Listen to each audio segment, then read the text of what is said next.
Hai,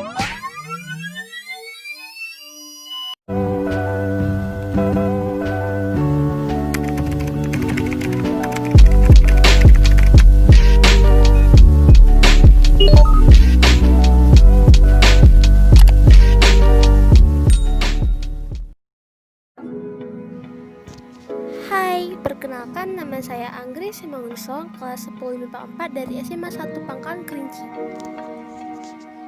Nah, dalam materi teks anekdot kali ini, saya mempunyai 8 submateri, yaitu pengertian teks anekdot, ciri-ciri teks anekdot, struktur teks anekdot, kaidah dan unsur kebahasaan teks, jenis-jenis, unsur-unsur, tujuan dan fungsi, serta langkah dan contoh teks anekdot. Yang pertama, pengertian teks anekdot.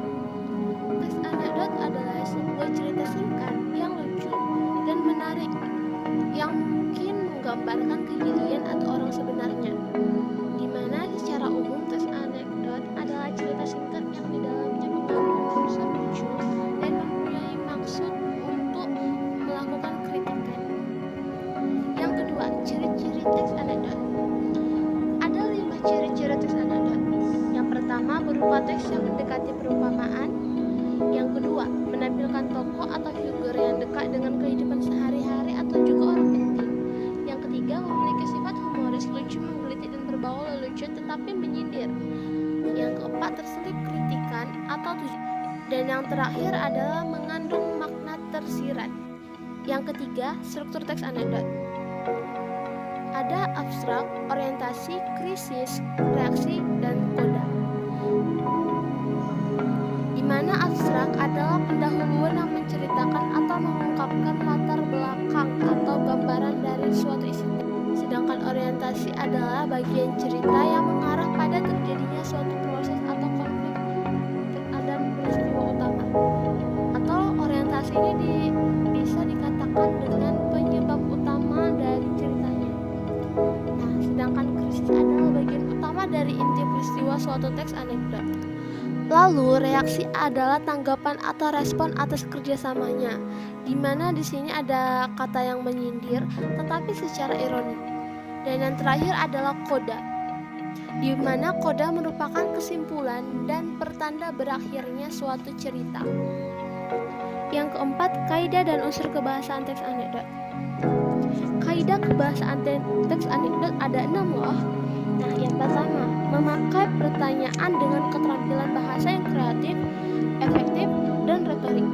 Yang kedua, menulis sesuai struktur, yaitu diawali dengan bagian abstrak dan diakhiri dengan bagian koda.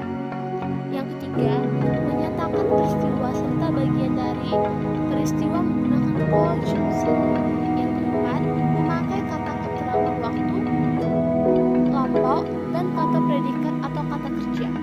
Yang kelima, memakai kalimat yang berbau perintah. Dan yang terakhir adalah dibuat secara berurut dan kronologis.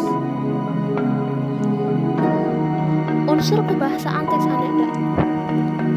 Yang pertama, menggunakan kalimat yang menyatakan peristiwa masa lalu. Banyak menggunakan kalimat bertanya retoris atau kalimat pertanyaan yang tidak membutuhkan jawaban. Menggunakan konjungsi dan kata lalu menggunakan kata kerja, dan yang terakhir menggunakan kalimat seru. 5. Jenis-jenis teks anekdot. Jenis-jenis teks anekdot dari berbagai sumber. Yang pertama, menurut Luxemburg dan kawan-kawan ada artikel, cerpen, dan yang terakhir teks dialog. Berdasarkan tokoh ada anekdot tokoh terkenal, anekdot binatang, dan anekdot sufi. Dan berdasarkan sifat peristiwa ada anekdot non fiksi dan anekdot fiksi. Yang terakhir, berdasarkan tujuan ada anekdot kritik, anekdot nasihat, dan anekdot hiburan. Yang keenam, unsur-unsur teks anekdot. Ada 4 unsur teks anekdot. Ada tema cerita, tokoh, latar, dan sudut pandang. Yang ketujuh, tujuan dan fungsi teks anekdot. 5 tujuan teks anekdot. untuk membangkitkan tawa pada pembaca atau pendengar sebagai sarana penghibur, mengandung makna seputar kenangan sebagai sarana pengkritik, dan menggambarkan karakter seputar kenangannya. Ada dua fungsi teks anekdot.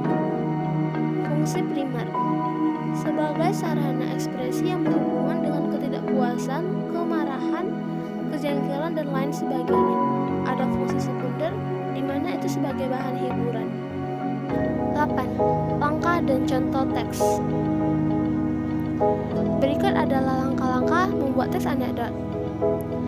Dan ini adalah contoh teks anekdot tentang penjual roti keliling. Dan berikut adalah struktur teks anekdot dari cerita tersebut. Ada abstraksi, orientasi, krisis, reaksi, dan koda. Missing someone